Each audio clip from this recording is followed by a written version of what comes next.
going to make it work for a John boat.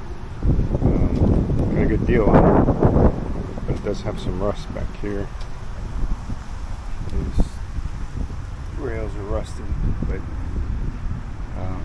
this side's not so bad. Needs new springs.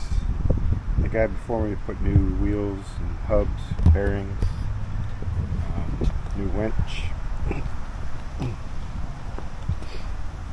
The jack is new, tongue is new. So we're just going to, I think,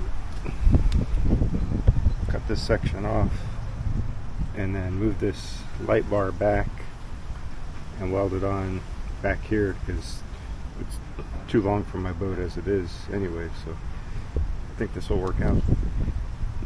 Here we go.